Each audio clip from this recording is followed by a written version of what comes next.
Bismillahirrahmanirrahim. Assalamualaikum warahmatullahi wabarakatuh.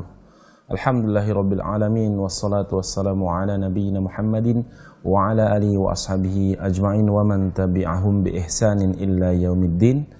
Alhamdulillah para pemirsa Ahsan TV dimanapun Anda berada, alhamdulillah pada kesempatan di pagi hari ini, di Jumat pagi seperti biasa, kita akan bersama-sama menyimak kajian kitab Al-Adabul Mufrad, buah karya dari Imam Bukhari yang insyaallah akan disampaikan oleh Ustadz Syahrul Fatwa LC Hafizahullah Ta'ala. Alhamdulillah pada kesempatan di pagi hari ini beliau sudah ada di samping saya. Alhamdulillah. Assalamualaikum Ustadz. Waalaikumsalam warahmatullahi wabarakatuh. Mudah-mudahan antum dan keluarga Allah jaga semuanya. Baik pemirsa Ahsan TV dimanapun Anda berada, yang semoga senantiasa dirahmati dan diberkahi oleh Allah Subhanahu Wa Ta'ala. Pada sesi pertama nanti Ustadz akan menyampaikan materi yang insyaallah akan membahas di hadis nomor 217. Kemudian di sesi kedua akan ada sesi tanya jawab, yaitu interaktif. Silakan kami mengundang Anda semuanya, jika ingin berpartisipasi langsung bisa menghubungi nomor telepon 081318294352 atau bisa melalui WhatsApp pesan singkat di 081314455557. Baik pemirsa Ahsan TV dimanapun Anda berada, langsung saja kita sampaikan materi yang ada sebagai Ustadz. Faltafadhal mashkurah. Bismillahirrahmanirrahim. Assalamualaikum warahmatullahi wabarakatuh. Innal hamdalillah nahmaduhu wa nasta'inuhu wa nastaghfiruh wa na'udzu billahi min syururi anfusina wa min sayyiati a'malina. May yahdihillahu fala mudilla lah wa may yudlil fala hadiya lah. Asyhadu an la ilaha illallah wahdahu la syarikalah wa asyhadu anna Muhammadan abduhu wa rasuluhu la nabiyya ba'dah. Qala Allah tabaraka wa ta'ala, ya ayyuhalladzina amanu taqullaha haqqa tuqatih wa la tamutunna illa wa antum muslimun. Wa qala aidha ya ayyuhan nasu taqu rabbakumul ladzi khalaqakum min nafsin wahidah wa khalaqa minha zawjaha wa batha minhuma rijalan katsiran wa nisaa'a wattaqullaha alladzi tasaaluna bihi wal arham innallaha kana 'alaikum raqiba. Fa inna asdaqal hadis kitabullah wa khairal hadi hadi Muhammadin sallallahu alaihi wasallam wa syarrul umuri muhdatsatuha fa inna kulla muhdatsatin bid'ah wa kulla bid'atin dhalalah wa kulla dhalalatin finnar. Saudara-saudaraku kaum muslimin dimanapun Anda berada, alhamdulillah pagi hari ini kita bersyukur pada Allah Subhanahu wa Ta'ala, kita diberikan kesehatan, umur panjang, juga kesempatan waktu yang berbarokah insyaallah, di mana termasuk keberkahan waktu seseorang adalah apabila dia dipalingkan dari hal-hal yang tidak bermanfaat, tapi dia mengisi waktunya untuk perkara-perkara yang bermanfaat. Di antara perkara yang bermanfaat adalah kita menyibukkan diri dengan ilmu agama, ilmu yang bersumber dari Al-Quran dan hadis Nabi Sallallahu Alaihi Wasallam, yang ketika waktu kita habis dengan hadis Nabi, waktu kita habis dengan ayat Al-Quran, maka ini sangat bermanfaat sekali. Saudara-saudaraku yang dimuliakan Allah, kita sampai hadis nomor 217. Masih ada kaitan dengan hadis sebelumnya, yaitu tentang memberikan balasan kepada orang yang berbuat baik. Kita langsung baca hadisnya. Qala al-Imamul Bukhari, Imam Bukhari rahimahullah, beliau berkata, babun man lam yajidil mukafa'ata falyada'ulah. Bab barang siapa yang tidak bisa mendapati balasan yang semisal kepada orang yang berbuat baik, falyada'ulah, maka hendaklah dia doakan kepada orang yang berbuat baik tersebut. Haddatsana Musa bin Ismail qala haddatsana Hammad bin Salamata an Thabitin an Anasin annal muhajirin qalu ya Rasulullah dhahabal ansaru bil ajri kullih? Qala la, ma da'autumullaha lahum wa athnaitum alaihim bihi. Dari Anas bin Malik, semoga Allah meridhoinya, bahwasanya orang-orang muhajirin mereka berkata kepada Rasulullah, wahai Rasulullah, orang-orang Ansor apakah mereka membawa pahala semuanya, memborong pahala yang banyak semuanya? Kemudian Nabi menjawab, tidak, selama kalian berdoa kepada Allah untuk mereka dan selama kalian memuji atas mereka, atas perbuatan baik mereka. Hadis ini dari sahabat yang mulia Anas bin Malik. Beliau adalah pelayan Rasul Shallallahu Alaihi Wasallam yang sudah mengabdi menjadi pelayan Nabi sejak kecil. Beliau sahabat yang didoakan oleh Nabi SAW dengan 4 perkara. Yang pertama, dipanjangkan umurnya. Yang kedua, diberikan keturunan yang banyak. Yang ketiga, dipanjangkan umurnya, diberikan keturunan yang banyak. Yang ketiga, diberikan harta yang banyak, ya, harta yang melimpah. Dan yang keempat, didoakan masuk surga. Kata Anas bin Malik, 3 perkara sudah saya dapatkan: umur panjang, anak banyak, kemudian harta yang banyak. Dan saya berharap yang keempat bisa dapat juga, yaitu apa? Dimasukkan dalam surga. Anas bin Malik bercerita bahwasanya orang-orang muhajirin. Orang-orang muhajirin adalah penduduk asli Mekah yang berhijrah ke Madinah. Mereka disebut al-muhajirin, itu orang-orang yang hijrah. Adapun Ansor adalah penduduk asli Madinah. Orang-orang muhajirin mereka berkata kepada Rasul tentang perihal penduduk Ansor. Yang penduduk Ansor ini rata-rata memiliki kekayaan. Sehingga orang-orang Ansor itu mereka sholat, mereka sedekah, mereka berbuat baik.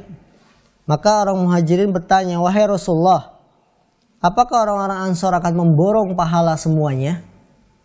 Artinya kebaikan itu akan diborong oleh orang Ansor, apakah akan demikian? Nabi menjawab tidak. Kenapa Nabi menjawab tidak? Karena pintu kebaikan itu terbuka lebar. Ya, pintu kebaikan terbuka lebar dan banyak. Bukan hanya diborong oleh orang-orang kaya, orang-orang yang mampu saja. Kemudian Rasul melanjutkan, selama kalian berdoa kepada Allah untuk mereka. Artinya ketika kalian berdoa kepada Allah agar orang-orang Ansor dapat kebaikan, ya ketika kita diberi hadiah, diberi sedekah, kita doakan orang-orang Ansor ini. Maka selama kalian berdoa kepada Allah untuk mereka, selama kalian memuji perbuatan baik mereka, maka kalian pun akan dapat kebaikannya. Di sini yang diinginkan oleh penulis, ya, bahwa sekedar kita mendoakan orang yang berbuat baik kepada kita, itu sudah pintu kebaikan bagi kita. Sehingga pahala itu tidak diborong semuanya oleh orang-orang yang bersedekah, orang yang berbuat baik, yaitu orang-orang Ansor. Pelajaran yang bisa kita petik dari hadis ini, yang pertama, penjelasan bahwasanya orang-orang Ansor mereka adalah orang-orang kaya. Mereka bisa bersedekah dengan harta-harta mereka. Sedangkan orang muhajirin rata-rata umumnya mereka orang yang kurang mampu, sehingga mereka tidak bisa bersedekah. Karena itulah orang-orang muhajirin mengeluh, ya, melapor pada Rasulullah. Bukan karena mereka benci dengan keadaan mereka yang miskin, tidak. Tapi karena ingin berlomba-lomba pada kebaikan. Jadi orang-orang muhajirin, ya, melapor pada Nabi ini bukan karena bentuk keluh kesah. Wahai Rasul, orang-orang Ansor kaya-kaya, banyak ngambil pahala. Tidak. Tapi karena ingin berlomba-lomba dalam kebaikan. Ya. Ini. Yang kedua, pelajaran yang bisa kita petik dari hadis ini, bahwa doa yang baik adalah sarana mengembalikan pahala. Ya. sarana mengembalikan pahala dan kebaikan kepada orang yang berdoa. Karena itu ketika kita diberikan sesuatu, ada orang yang berbuat baik, doakan dia. Sehingga dia yang ngasih itu pahalanya nggak diborong dia semua. Ketika kita membalas dengan ucapan jazakumullah khairan, semoga Allah membalas kebaikan kamu, maka kita pun yang mendoakan akan dapat kebaikan. Coba kalau misalkan ada orang ngasih hadiah, hadiahnya blok dikasih sebuah. Ini saya kasih hadiah untuk kamu. Kemudian kita diam saja. Tidak ada ucapan terima kasih, tidak ada doa untuk yang memberikan kebaikan, maka pahala itu habis diambil oleh siapa? Oleh yang memberi kebaikan. Karena kita cuma diam. Tapi kalau kita diberi sesuatu, kemudian kita balas dengan minimal doa, karena tidak ada sesuatu yang bisa membalas kebaikan dia, kita nggak punya yang semisal itu, maka pahala itu pun kita akan dapatkan. Kita doakan kebaikan saudara kita, kita pun dapat pahalanya. Karena itulah kaum muslimin yang dimuliakan Allah Subhanahu wa taala, jangan pelit-pelit untuk berdoa. Ya, jangan pelit-pelit untuk berdoa dan mendoakan orang lain. Terkadang kita ya, kalau dikasih kebaikan, doanya cuma ringkas, singkat, padat. Terima kasih, syukron. Panjangin dikit, gratis. Kita nggak ada beban untuk mendoakan orang lain. Terima kasih, semoga Allah balas dengan kebaikan, semoga Allah selalu memberkahi ya keluarga, harta, dilindungi dari segala keburukan. Doain yang panjang. Ini bagi para panitia donasi. Ya, ketika membuka open donasi apa, misalkan banjir atau apa, jangan cuma ketika ada yang sumbangan, syukran, terima kasih. Doain itu yang berbuat baik. Gratis kita. Ya, kita mendoakan dia gratis, tidak ada beban. Maka doakan kebaikan.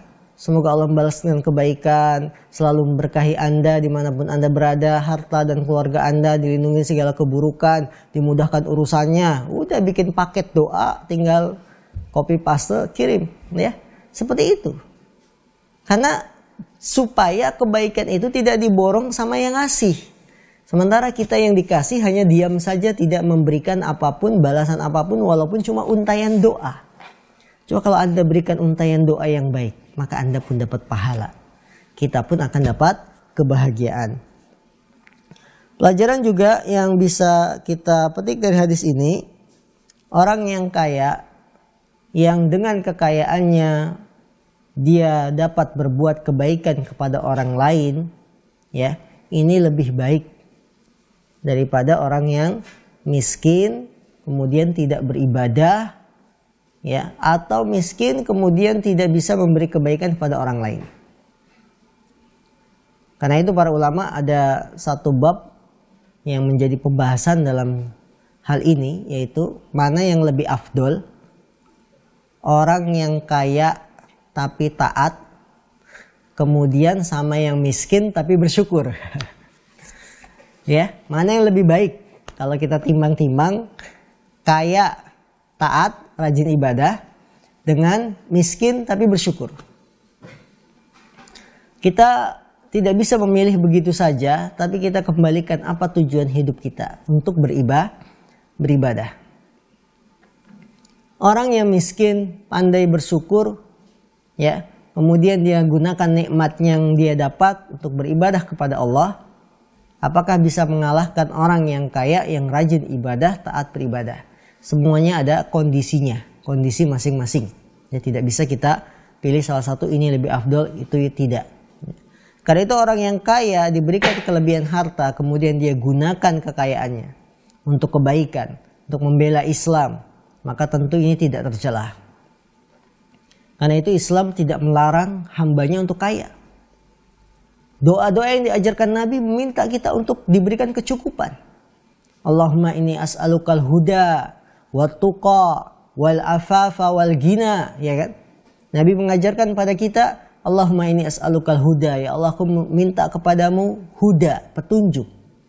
Wat tuqa, ketakwaan. Wal afaf, apa afaf? Kehormatan diri.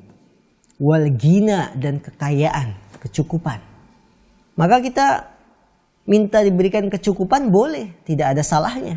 Asal ketika kita dapat kecukupan ini, kita gunakan untuk sedekah, bantu orang yang lemah, ya, untuk menafkahi keluarga, menafkahi saudara-saudara yang kurang mampu. Ini sebuah kebaikan.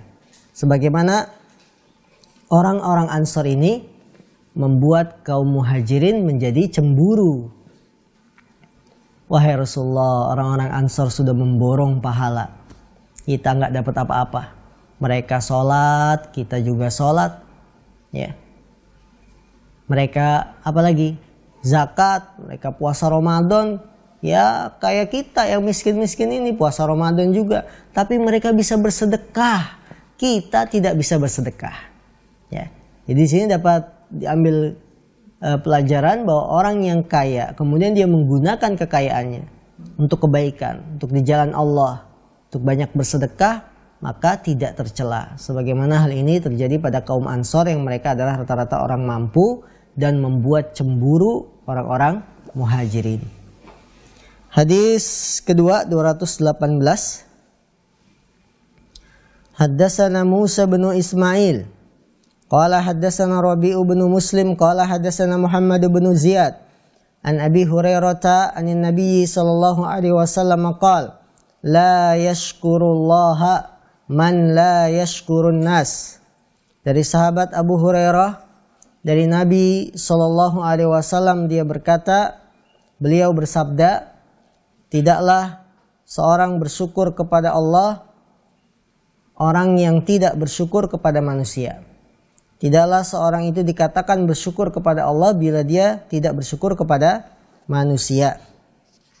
Hadis ini sahih, dikeluarkan oleh banyak imam, Imam Ahmad, Imam Abu Daud, Imam Tirmidzi, Imam Ibnu Hibban, dan disahihkan oleh Syalbani rahimahullah.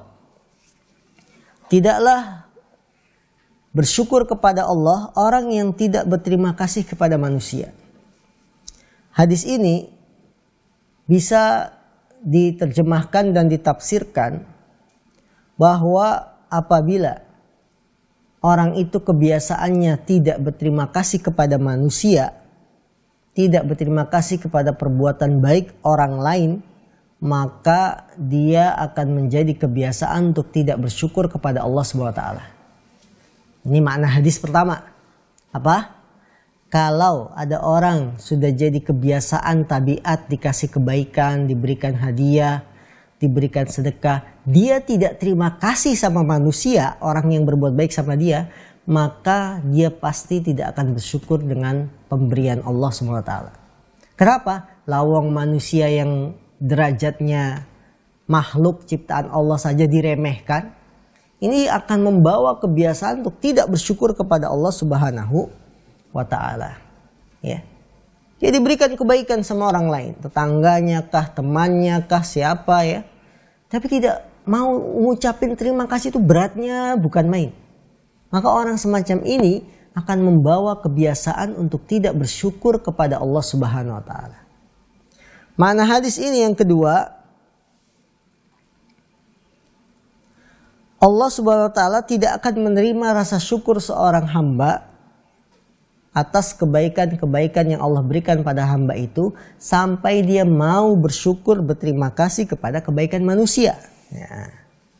Ya.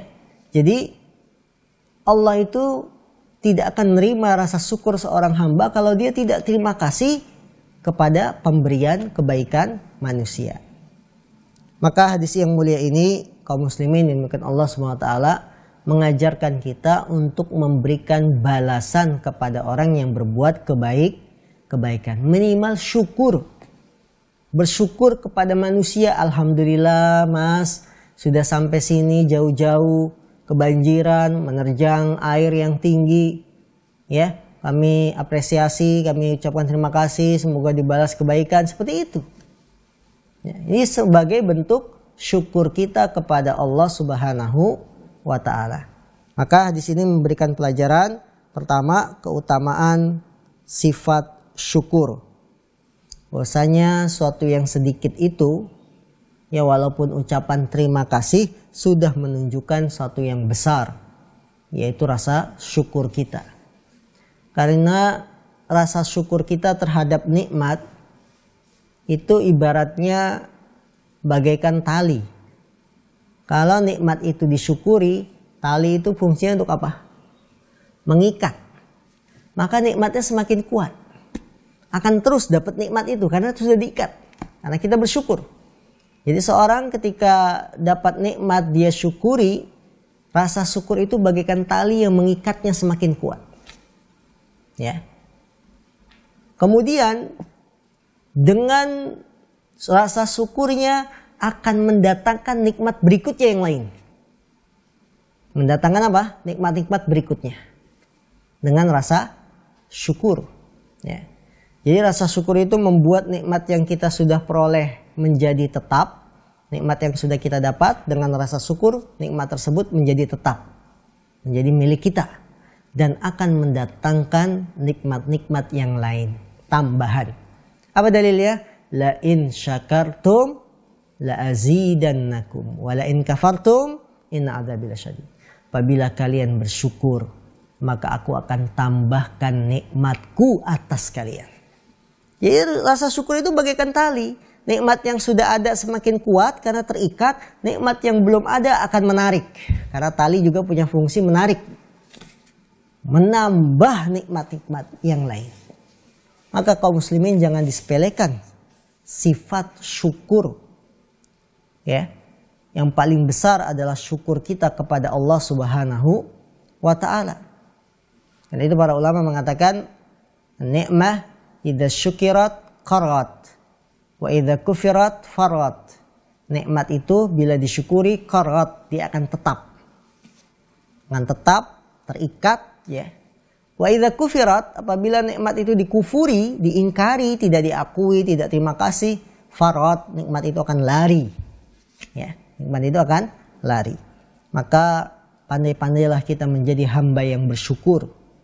Sebuah sifat yang sangat mulia. Hamba yang bersyukur itu sifat mulia.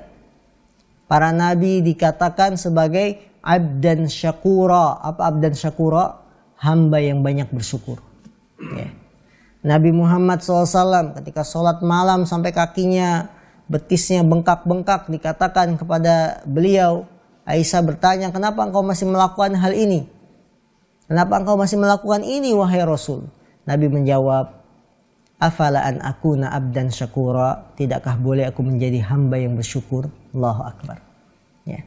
Tidakkah boleh aku menjadi hamba yang bersyukur? Maka kaum muslimin, kalau kita pandai mensyukuri nikmat Allah atau mensyukuri pemberian kebaikan orang, maka kita akan mendapatkan kebaikan yang banyak. Kita akan diridhoi oleh Allah. Karena tidaklah seorang itu dikatakan bersyukur kepada Allah sampai dia bersyukur kepada manusia. Yang kedua, pelajaran yang bisa kita petik dari hadis ini, tidak meremehkan sesuatu yang sedikit. Cuma terima kasih, itu jangan diremehkan. Ya, kata Rasul apa? Tidaklah orang itu bersyukur kepada Allah, orang yang tidak bersyukur pada manusia. Jadi ucapan cuma terima kasih, bersyukur sama orang, ini jangan diremehkan walaupun sifatnya kecil atau sedikit. Ya. Kadang-kadang kita kan ngeremehin, dikasih apa diem aja. Ya, seolah-olah kita merasa paling berhak, emang saya udah berhak dapat ini. Enggak. Ucapin terima kasih sama orang. Karena yang kecil ini akan berbuah besar. Menjadikan kita sebagai hamba yang bersyukur kepada Allah gara-gara kita bersyukur kepada manusia. Maka wahai para istri, pandailah bersyukur dengan pemberian suami. Jangan banyak mengeluh. Jangan banyak menuntut permintaan yang di luar kesanggupan. Ya, pandai bersyukur dengan kebaikan suami. Jangan protes, ya. Jangan mengeluh. Atau jangan manyun. Kalau suami pulang bibirnya udah maju 5 cm. Kenapa? Ini udah tanggal 12. Yang merah-merah udah habis. Bersyukur sama suami. Ya, masih bisa mendapati nasi walaupun makannya nasi dengan garam. Saya rasa tidak ada ya makan sama istrinya nasi tinggal dengan garam. Ya. Pandai-pandai bersyukur. Suami juga bersyukur sama istrinya. Makanya suami kalau dapat rizki lebih, jangan pelit-pelit sama istri. Sebagai bentuk rasa syukur kepada Allah. Berikan rasa syukur kita kepada istri yang sudah mengurusi rumah tangga, merawat anak, yang membersihkan keadaan rumah dan sebagainya. Berikan istri rizki. Ya. Karena kelebihan rizki yang kita dapat itu dari Allah. Sebagai bentuk rasa syukur kita kepada Allah, kita terima kasih kepada manusia. Istri kita kasih tiket gratis jalan-jalan. Jalan kemana? Ke Mekah, Madinah. Ini rasa syukur sama istri. Ya, jangan uang itu dikekepin aja, tahu dikekepin. Dipegang saja istrinya, tidak dinafkahi. Tidak. Jadi apabila istri bersyukur sama suami, suami bersyukur sama istri, insya Allah biduk rumah tangga akan berjalan dengan baik. Ketiga pelajaran yang bisa kita petik dari hadis ini, wajibnya bersyukur kepada orang yang berbuat kebaikan. Memberikan balasan kepada orang yang berbuat kebaikan, minimal doa, minimal jazakumullah khairan. Semoga Allah membalas Anda dengan kebaikan. Ya. Ini doa. Karena kita akan dikatakan bersyukur kepada Allah kalau kita bersyukur sama manusia. Ya. Jangan dikasih sesuatu, iya ini memang hak saya. Ambil, tidak. Ucapkan terima kasih. Semoga Allah balas dengan kebaikan. Ya. Semoga selalu diberkahi hidupnya. Doakan. Ya. Ini pelajaran yang ketiga yang bisa kita petik dari hadis ini. Yang keempat, wajibnya memberikan balasan pada orang yang berbuat baik. Ya. Sekalipun hanya sekedar doa. Dan yang kelima, pelajaran dari hadis ini, bahwa sifat syukur itu termasuk pintu-pintu kebaikan, pintu-pintu keberkahan. Dengan rasa syukur akan mendatangkan nikmat yang banyak. Tapi yang kufur, ingkar nikmat, akan membuat nikmat itu jadi hilang dan terhapus. Maka pandai-pandailah kita bersyukur dengan segala nikmat yang telah kita peroleh. Orang yang pandai bersyukur, dia akan menjadi hamba-hamba yang beruntung. Hamba-hamba yang dinaungi oleh Allah Subhanahu wa taala dengan kebaikan dan keberkahan. Hadis ketiga 219. Hadatsana Musa ibnu Ismail qala hadatsana Rabi' ibnu Muslim qala hadatsana Muhammad ibnu Ziyad an Abi Hurairah an Nabi sallallahu alaihi wasallam qala qala Allah ta'ala lin nafas ukhruji qalat la akhruju illa karihatan. Dari sahabat Abu Hurairah, semoga Allah meridhoinya, dari Nabi SAW beliau bersabda, Allah berfirman kepada nafas, ya, nafas, hembusan nafas. Kalau nafsun itu jiwa, tapi kalau nafas itu nafas, ya. Ukhruji, keluarlah engkau. Qalat, nafas menjawab, la akhruju illa karihatan. Aku tidak akan keluar kecuali dalam keadaan benci, ya, tidak dalam keadaan berat. Hadis yang mulia ini maknanya adalah bahwa nafas itu, ya, tidak akan keluar dari jiwa kita kecuali dalam keadaan yang berat, yaitu ketika sakaratul maut. Maksudnya apa? Bahwa kita harus pandai bersyukur dengan nafas, dengan jiwa kita, dengan ruh kita ini. Karena ruh ini tidak akan keluar kecuali ketika keadaan kondisi sudah berat.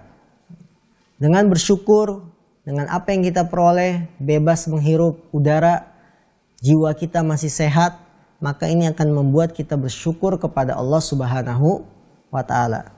Hubungannya apa hadis ini dengan bab memberikan balasan? Tidak ada lain kecuali dengan rasa syukur, sifat syukur ini. Jika kita masih diberi kesehatan, diberikan roh jiwa yang baik, ya, bisa bernafas lega dan lain-lain, maka hal ini akan membuat kita bersyukur kepada Allah dan mendatangkan ketaatan. Tidak ada rasa berat lagi. Kalau kita jiwa ini sudah tunduk kepada Allah, tidak ada rasa berat ketika sakaratul maut, ketika harus keluar dan lain-lain. Tapi yang berat untuk keluar, yang susah untuk meninggal adalah rata-rata orang yang tidak taat kepada Allah SWT. Yang membangkang, yang menyeleweng dari aturan agama sehingga susah meninggalnya dan seterusnya.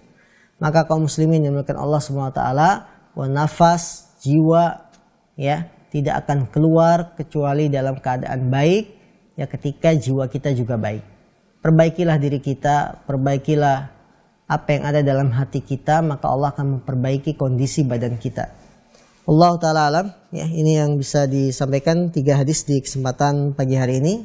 Lanjutnya kami buka interaktif. Nah, baik, jazakallahu khairan Ustadz atas penjelasan materinya. Barakallahu fikum. Pemirsa Ahsan TV dimanapun Anda berada, alhamdulillah kita sudah tadi sama-sama menyimak materi yang disampaikan Ustadz. Insyaallah kita akan masuk di sesi kedua, yaitu sesi interaktif tanya jawab. Silakan kami mengundang Anda untuk berpartisipasi di 081318294352 untuk layanan telepon, atau bisa melalui 081314455557 untuk pesan singkat atau WhatsApp. Tapi sebelum kita masuk ke sesi kedua, kita lihat jeda terlebih dahulu. Baik, pemirsa Ahsan TV dimanapun Anda berada, yang semoga senantiasa dirahmati oleh Allah Subhanahu wa Ta'ala. Alhamdulillah kita masuk di sesi kedua, sesi interaktif tanya jawab. Silakan kami mengundang Anda untuk berinteraksi dengan kami, dengan Ustadz. Silakan pertanyaan bisa langsung melalui hubungan telepon di 081318294352 atau bisa melalui pesan singkat di 081314455557. Baik pemirsa, kita bacakan terlebih dahulu Ustadz. Ada pertanyaan dari pemirsa. Assalamualaikum, dari Topik di Cikarang. Bagaimana cara-cara bersyukur? Apakah dengan hanya mengucapkan Alhamdulillah sudah disebutkan sebagai rasa bersyukur, Ustaz? Fadal. Kaum muslimin yang dimuliakan Allah SWT, para ulama kita sudah menjelaskan bahwa cara bersyukur itu dengan 3 hal. Hal yang pertama adalah dengan mengucapkan dengan lisan. Yang pertama adalah pengakuan dalam hati. Pengakuan bahwa nikmat ini datangnya dari siapa? Dari Allah. Bukan dari kehebatan kita sendiri. Bukan karena kepintaran kita. Bukan karena kerja keras kita. Tidak. Tapi pengakuan bahwa nikmat itu dari Allah. Karena Qarun ditenggelamkan di permukaan bumi ketika dia kufur, tidak mengakui nikmat Allah sambil mengatakan ini adalah innama utituhu ala ilmin. Aku diberikan nikmat ini karena atas ilmu pengetahuan yang aku punya, kecerdasan yang aku punya. Tidak, ya. Yang kedua, cara bersyukur adalah dengan mengucapkan lisan alhamdulillah. Jadi setelah hati mengakui nikmat ini datangnya dari Allah, lisan mengikuti dengan kata-kata alhamdulillah. Segala puji hanya milik Allah SWT. Dan yang ketiga, menggunakan nikmat-nikmat yang sudah kita peroleh dengan cara untuk ketaatan. Ini bentuk syukur. Jadi nikmat-nikmat yang kita dapatkan, kita salurkan, kita gunakan dalam hal-hal perkara yang diridhoi Allah SWT. Bukan ketika dapat uang, nikmat banyak, kita hambur-hamburkan, pesta, miras, atau berbuat dosa. Ini tidak bersyukur. Maka Nabi mewujudkan rasa syukurnya sholat malam dengan berdiri yang lama. Itu bentuk rasa syukur Nabi SAW. Maka bersyukur itu tidak lepas dari 3 perkara ini. Satu apa? Pengakuan dalam diri bahwa nikmat ini datang dari siapa? Dari Allah. Kedua, lisan mengikuti dengan mengucapkan alhamdulillah. Yang ketiga, nikmat tersebut digunakan dalam kebaikan, hal-hal yang diridhoi Allah Subhanahu wa taala. Naam. Baik, jazakallahu khairan Ustaz atas penjelasannya. Pertanyaan ini sama dengan yang ditanyakan oleh dari Ibu Wike di Tasikmalaya. Baik Ustaz, lanjut. Ada penelpon sepertinya. Sudah masuk? Bagaimana? Sudah terhubung? Assalamualaikum. Halo, Assalamualaikum. Waalaikumsalam warahmatullahi wabarakatuh. Dari siapa dan di mana Pak? Assalamualaikum. Waalaikumsalam warahmatullahi wabarakatuh. Ya, waalaikumsalam. Silakan Pak, langsung. Saat anak Bambang ya. Dari Tarakan. Ya, Kalimantan. Mau nanya Ustaz. Ya, silakan. Anak kalau berbuat baik sering traktir, bukan sering ya, terkadang traktir dengan orang kafir. Pakai itu hukumnya apa Ustaz? Karena sering juga berteman, tapi nggak sering sih ada.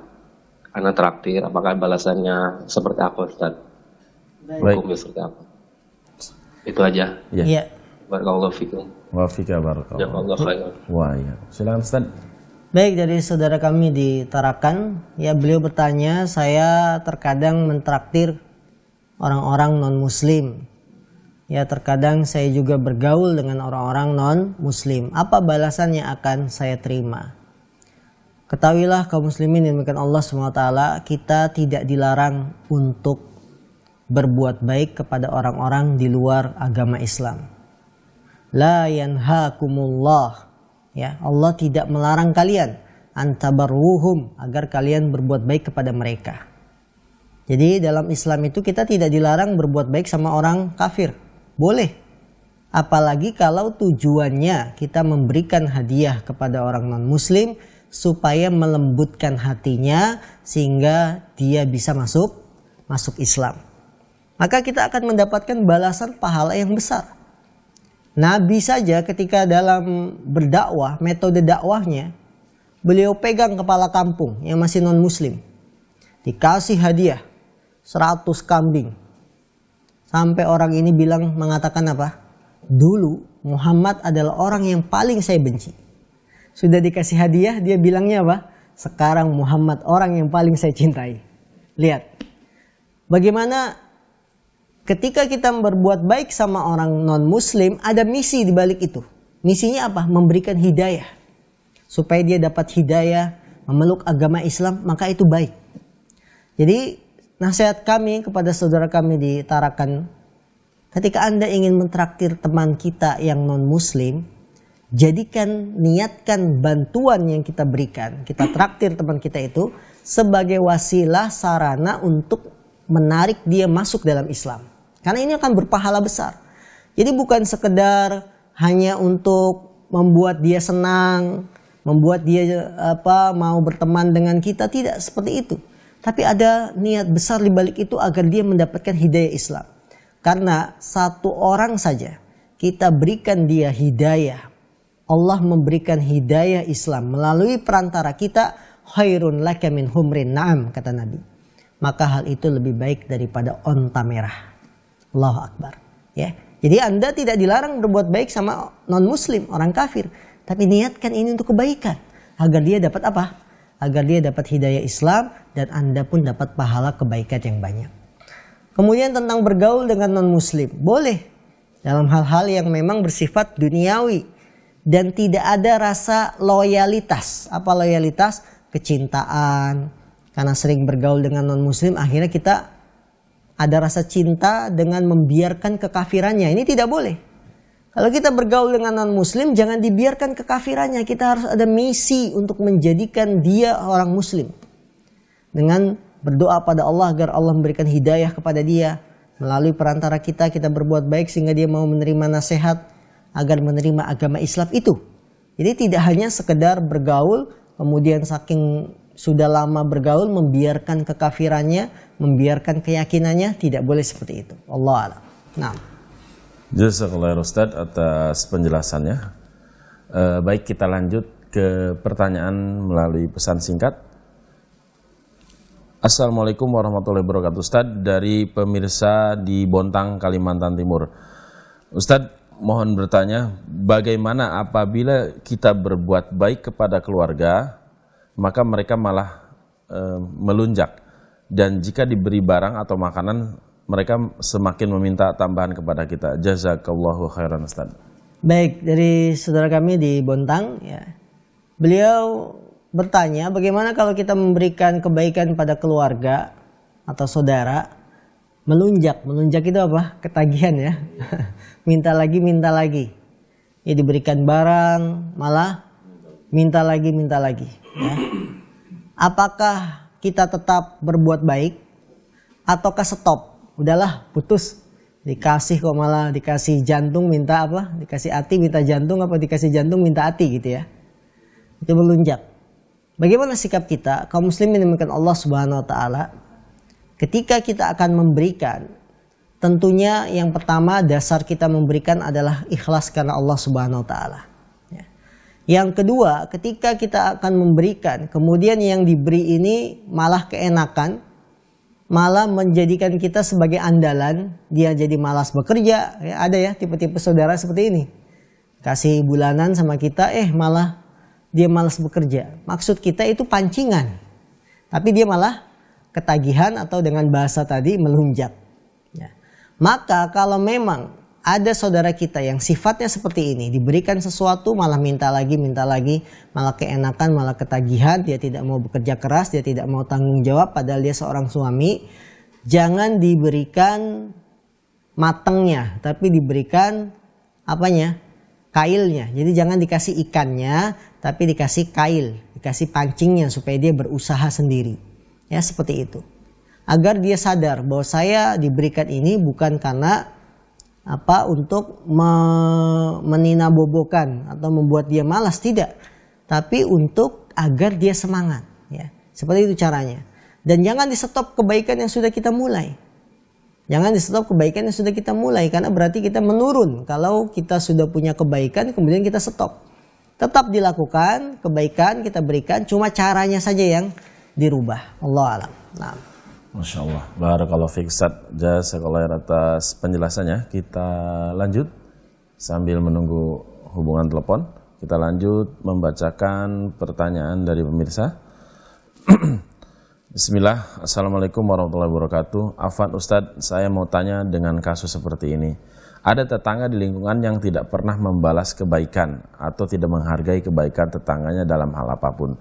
Malah menjatuhkan nama baik tetangga tersebut lewat grup RT atau lingkungan. Tetangga yang diperlakukan seperti itu tidak pernah membalas perilaku mereka, tetapi tetap bertegur sapa kepada mereka yang telah menjatuhkan nama baiknya. Pertanyaannya, bolehkah si tetangga itu untuk mendoakan mereka agar Allah membalas kejahatan mereka atas segala perbuatan? Syukran Ustaz.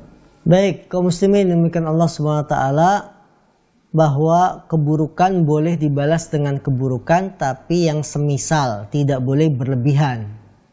Ya, tidak boleh berlebihan membalas keburukan. Jadi kebaikan kita balas dengan kebaikan, keburukan juga dibalas dengan keburukan, tapi yang semisalnya, tidak dengan yang berlebihan. Maka kalau kita merasa dizolimi sama tetangga kita, kita sudah berusaha berbuat baik tapi dia malah mencoreng nama baik kita, bahkan menjelek-jelekan sampai satu RW mengetahui, satu RT tahu, ya kita jeleklah di mata orang, maka boleh kita balas, mendoakan, ya selama hal itu semisal, balasannya semisal, tidak berlebihan, ya tidak berlebihan. Kalau sudah berlebihan maka itu disebut dosa, dan mendoakan keburukan kalau sudah dosa maka ini tidak boleh. Jadi selama kita ingin membalas tidak ada masalah, tapi yang semisalnya. Namun kalau kita memaafkan, bersabar, ya bahkan kita membalasnya dengan kebaikan, maka itu tentu lebih utama. Salah satu sifat ibadur rahman yaitu alladzina yamshuna fil ardi hauna wa idza khatabahumul jahiluna qalu salama. Sifat ibadur rahman itu kalau mereka berjalan di permukaan bumi, mereka berjalan dengan tenang. Wa idza khatabahumul jahil, kalau mereka dipanggil orang jahil ngajak ngomong, namanya orang jahil, omongannya nyelekit, tahu nyelekit, menyakitkan hati, ya. Wa idza khatabahumul jahiluna qalu salama. Kalau orang jahil memanggil mereka, mengajak bicara mereka, qalu salama. Ibadur rahman itu sifat hamba-hamba Allah, qalu salama. Mereka membalasnya dengan ucapan baik. Lihat. Sifat ibadur rahman. Orang jahil menyapa dengan jelek, qalu salama. Mereka mengomentari, membalasnya dengan ucapan yang baik. Ya, begitulah sifat ibadur rahman. Maka dengan demikian kalau kita bersabar, bahkan kita balasnya dengan ucapan yang baik, doa yang baik, semoga Allah memberi hidayah kepada kamu, itu lebih afdol daripada kita doakan keburukan. Ini juga pelajaran bagi para penggiat media sosial, ya, bagi para penggemar media sosial. Kalau balas komen-komen netizen, jangan komen-komen yang menyakitkan, yang berujung kita akhirnya dipenjara, ya. Balas dengan ucapan baik. Karena itu sifat ibadur rahman. Wa idza khatabahumul jahiluna qalu salama. Mereka dipanggil sama orang jahil, diajak ngomong, dijelek-jelekin, qalu salama. Mereka balasnya dengan ucapan yang bijak, salama. Salama kan dari kata selamat. Ucapannya selamat, baik. Ya ini kalau ada netizen macam-macam, ya tidak usah dibalas, tidak usah dikomentari dengan komentar buruk. Sudah, kita balas dengan komentar yang baik saja. Semoga Allah berkahi Anda, semoga Allah menghapuskan dosa Anda, semoga dosa saya terhapus dengan celaan Anda, seperti itu. Allah alam. Nah. Baik, jazakallah Ustaz. Kita sudah mendapati sambungan telepon dari pemirsa. Silakan. Sudah masuk? Ya, Assalamualaikum. Waalaikumsalam warahmatullahi. Ya, Bu, silakan dari mana Iya, dari Pak Inspektorat nih. Begini Ustaz, saya ini punya ipar, ya, istri adik saya. Ya. Karena ipar saya itu kurang, anak adik saya itu kurang, ekonominya kurang. Kami sering memberikan bantuan kepada anak-anaknya, memberikan pakaian, memberikan makanan, pakaian lebaran tiap tahun. Sudah bertahun-tahun. Tapi Ustaz, yang kecewa kita satu, Ustaz. Istrinya tidak pernah bersyukur sekali. Artinya berterima kasihlah agak sekali kepada kita. Tidak pernah, Ustaz. Seperti kewajiban saya, Ustaz. Tidak mau dia berterima kasih kepada kita sekalipun. Misalkan kita bakti bagai anaknya, mereka makan. Makasih Adi, makasih Kak. Kan begitu harusnya. Tidak pernah sekalipun, Kak. Bagaimana itu? Rasanya kita kecewa juga.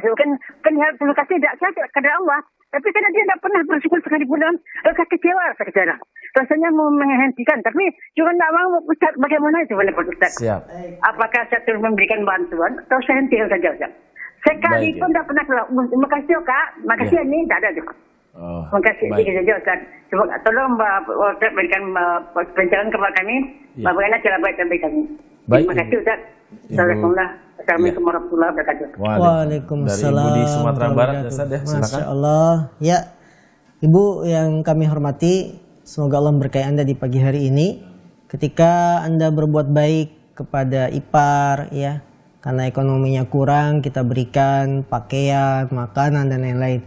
Tapi yang membuat kita kecewa, tidak ada ucapan terima kasih sedikit pun, walaupun sekali saja, itu tidak pernah terucap dari adik ipar kita, ya, ketika kita memberikan bantuan kepada dia.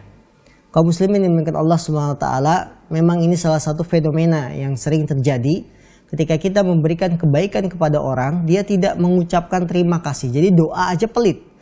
Ya, boro-boro mau memberikan balasan yang semisal yang kita berikan. Doa saja dia tidak mau. Maka menghadapi orang semacam ini, jangan lupa yang pertama, doakan dia supaya dapat hidayah. Doakan saudara ipar kita agar dia mau, ya, taat dalam agama, kemudian memberikan balasan terima kasih yang setimpal berupa doa kepada kita. Yang kedua, apakah kita stop pemberian ini kepada ipar kita karena dia tidak mau ngucapin terima kasih walaupun sekali? Jangan diberikan, ya, jangan di stop, tetap berikan bantuan kepada ipar ini. Ya, walaupun kita disakiti dengan ucapan, tidak ada ucapan terima kasih dari dirinya. Boleh sekali-kali kita singgung dia, ya, Mbok, ya, kalau dikasih bersyukur sama Allah, ya, dan jangan lupa bersyukur sama yang ngasih, doakan saya, sambil bercanda, sambil bergurau. Kamu kalau dapat kebaikan dari orang lain, ya doakanlah orang yang ngasih. Ya, termasuk saya kalau ngasih ya didoain supaya rumah tangga saya baik, adem ayem, seperti itu. Ya, boleh dinasihati orang semacam ini. Jadi kita jangan berputus asa. Ya, jangan berputus asa walaupun dia tidak membalas pemberian kita dengan ucapan terima kasih saja tidak, doa pun tidak, tetap kita berikan, tetap kita semangati, ya, diri kita untuk tetap berbuat baik, jangan diputus perbuatan baik yang sudah kita berikan. Karena orang yang berbuat baik kepada keluarga, dia dapat 2 pahala. Pahala pertama, pahala sedekahnya. Pahala kedua, pahala menyambung silaturahim. Jadi silaturahim itu jangan terputus kalau kita dibalas dengan perbuatan jelek. Apa kata Rasul SAW? Laisal wasilu bil mukafi. Bukanlah orang yang menyambung tali silaturahim itu bil mukafi, apabila dia dapat balasan dari silaturahimnya. Ya, itu bukan orang yang menyambung tali silaturahim. Walakinnal wasil, akan tetapi orang yang menyambung tali silaturahim yang dia tetap berbuat baik walaupun dibalas dengan perbuatan buruk. Maka Ibu, pesan kami jangan putus perbuatan baik ibu dengan memberikan bantuan kepada ipar. Karena kita dapat 2 pahala, pahala sedekah, juga pahala apa? Silaturahim. Dan orang yang menyambung tali silaturahim pahalanya besar. Walaupun balasan yang dia terima menyakitkan. Kata Nabi, bukanlah orang yang menyambung tali silaturahim karena dia dapat balasan setimpal.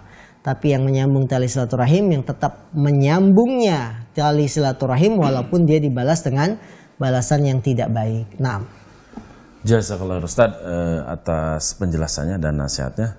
Alhamdulillah pemirsa Ahsan TV kita hampir 1 jam.